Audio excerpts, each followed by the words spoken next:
మిత్రులందరికీ నమస్కారం ఫ్రెండ్స్ ఈ వీడియోలో ఎడ్యుకేషన్ కి సంబంధించి పబ్లిష్ అయిన అన్ని ముఖ్యమైన వార్తల గురించి క్లారిటీగా చూద్దాం మెయిన్ గా డిఎస్సి కి సంబంధించి టెట్ కి సంబంధించి అప్డేట్స్ అన్ని కూడా కవర్ చేద్దాం ఎస్జిటి పోస్టులకు బిఎడ్ అభ్యర్థులు అర్హులా ఏంటంటూ మనకి దీనికి సంబంధించి ప్రత్యేక కథనం అనేది ఈనాడు న్యూస్ పేపర్లో మెయిన్ ఎడిషన్లో పబ్లిష్ కావడం జరిగింది ఎవరైతే previous TET hall ticket numbers అనేవి తెలుసుకోవాలనుకుంటున్నారో ప్రీవియస్ హాల్ టికెట్ నెంబర్లతో పాటుగా రిజల్ట్ కూడా మనకి ఏపీ టెట్ వెబ్సైట్లో చూపించడం జరుగుతుంది కాబట్టి ఒకసారి చెక్ చేసుకోండి ఏపీ టెట్ 2024 వెబ్సైట్లో ఫర్గాట్ క్యాండిడేట్ ఐడీస్ అనే ఒక ఆప్షన్ ఉంది కదా ఆప్షన్లో మీరు చెక్ చేసుకోవచ్చు ఎస్జిటి సెకండరీ గ్రేడ్ టీచర్ పోస్టులకు బిఎడ్ బ్యాచులర్ ఆఫ్ ఎడ్యుకేషన్ అభ్యర్థులను ఎలా అనుమతిస్తారు ఏ విధంగా అనుమతిస్తారు బడి పిల్లలపై ప్రయోగాలు చేయకూడదంటూ హైకోర్టు ప్రభుత్వ నిర్ణయాన్ని ప్రాథమికంగా తప్పుపట్టింది హైకోర్టు ఒక రకంగా ప్రభుత్వానికి మొట్టికాయలు వేయడానికి సిద్ధంగా ఉంది హాల్ టికెట్లు జారీ చేయొద్దని వ్యాఖ్య అంటూ కూడా మనకి ఇన్ఫర్మేషన్లో పబ్లిష్ చేస్తున్నారు వివరాలు సమర్పించేందుకు సమయం ఇవ్వాలని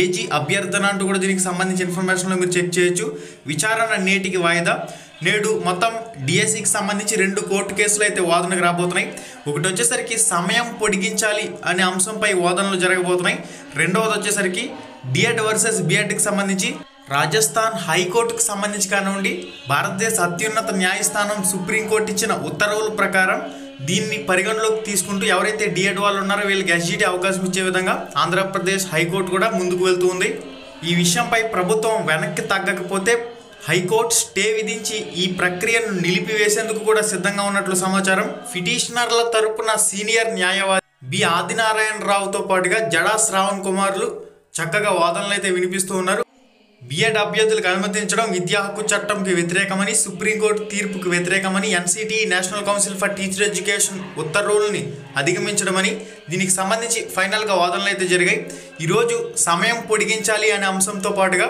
డిఎడ్ వర్సెస్ బిఎడ్ అంశం కూడా కోర్టులో వాదనలు అయితే జరగబోతున్నాయి కాబట్టి ఇన్ఫర్మేషన్ రాగానే తప్పకుండా మీకు మన ఛానల్ ద్వారా అఫీషియల్ న్యూస్ వచ్చిన తర్వాత స్పష్టంగా తెలియజేయడం జరుగుతుంది వెయిట్ చేయండి ఇక్కడ ముఖ్యంగా 5వ తరగతి వరకు 1వ తరగతి నుంచి 5వ తరగతి వరకు diploma in elementary education DEd చేసిన వారి ద్వారా మాత్రమే విద్యాబోధన చేయాలని సుప్రీంకోర్టు తీర్పు ఇచ్చిందన్నారు అందుకు భిన్నంగా రాష్ట్ర ప్రభుత్వం ఎస్జిటి పోస్టులకి బిఎడ్ అభ్యర్థులకు అనుమతి కల్పించిందన్నారు ఇక ప్రభుత్వ తరపు న్యాయవాది మేము సబ్జెక్ట్ టీచర్లను తీసుకొస్తున్నాం 3వ తరగతి నుంచి 10వ తరగతి వరకు అంటూ దీనిపై ప్రాథమిక ధర్మాసనం స్పందిస్తూ టీచర్లుగా ఎంపిక ప్రక్రియ ముగిసిన వారికి శిక్షణ ఇస్తామని ప్రభుత్వం చెప్పడాన్ని అంగీకరించలేమని పేర్కొన్నారు ఒకవైపున శిక్షణ మరొక వైపున పిల్లలకు బోధన ఏ విధంగా సాధ్యమవుతుందని ప్రశ్నించారు నోటిఫికేషన్ పై స్టే ఇస్తామని హాల్ టికెట్లు జారీ చేయొద్దు అని వ్యాఖ్యానించింది ఏజీ జోక్యం చేసుకుంటూ ప్రభుత్వం నుంచి మరింత సమయం తీసుకుని వివరాలను కోర్టు ముందు ఉంచుతామన్నారు సమయం కావాలని కోరారు పిటిషన్ తరపున సీనియర్ న్యాయవాది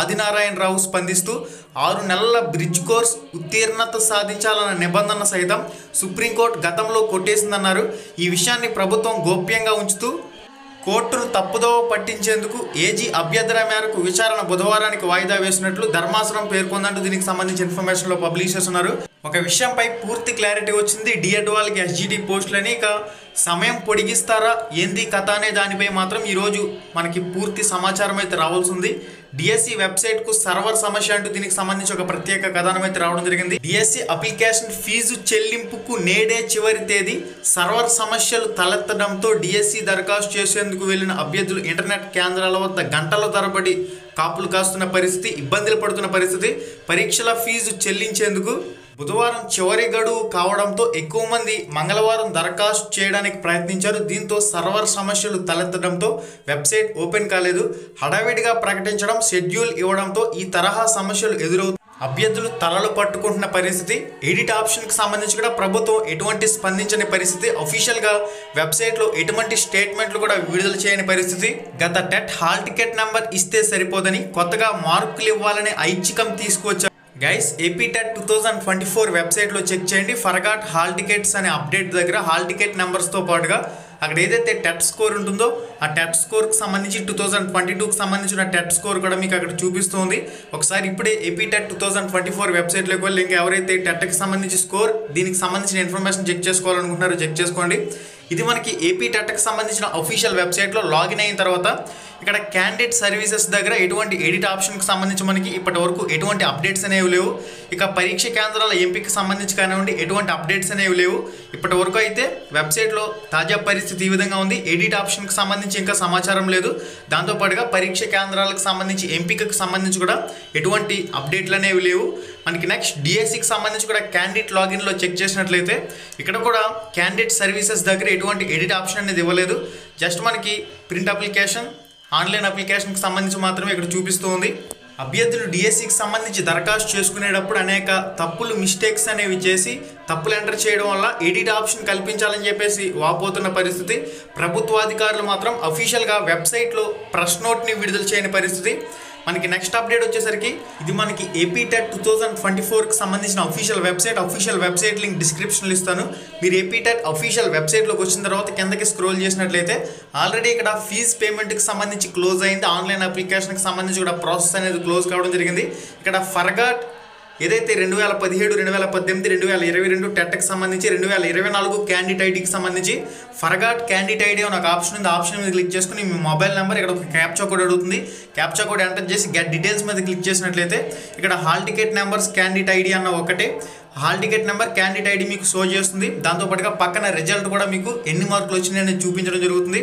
దీని ప్రకారం మీరు కొత్తగా ఎవరైతే డిఎస్సికి సంబంధించి అప్లై చేస్తున్న క్యాండిడేట్లు ఉన్నారో వీళ్ళకి సంబంధించి టెట్ హాల్ టికెట్ నెంబర్తో పాటుగా పక్కన పర్సంటేజ్ అడుగుతుంది. కాబట్టి మీకు వచ్చిన మార్కులు ఇంటూ 100 డివైడెడ్ బై 150 చేస్తే ఎంత పర్సంటేజ్ అనేది వస్తుంది.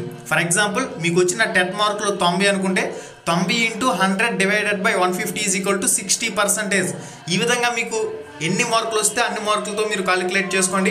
ఫర్ ఎగ్జాంపుల్ మీకు టెట్లో 121 మార్కులు వస్తే 121 ఇంటూ 100 డివైడెడ్ బై 150 చేస్తే మీకు ఎంత పర్సంటేజ్ అనేది చూపిస్తుంది. మీరు కాలిక్యులేటర్లో సింపుల్గా మీరు సెట్ చేసుకుని పర్సంటేజ్ అయితే మీరు ఈ విధంగా కట్టుకోవచ్చు. ఇప్పటికే ఎవరైతే డిఎస్సికి సంబంధించి అప్లై చేస్తారో వాళ్ళు పర్సంటేజ్ గురించి పట్టించుకోవాల్సిన పని లేదు. ఇప్పటికే అప్లై చేసిన వాళ్ళు పర్సంటేజ్ ఇవ్వాల్సిన అవసరం లేదు. ఆల్రెడీ మీ ఆన్లైన్ అప్లికేషన్ సబ్మిట్ అయింది కాబట్టి అక్కడ హాల్ టికెట్ నెంబర్ ప్రకారం వాడు తీసుకుంటాడు.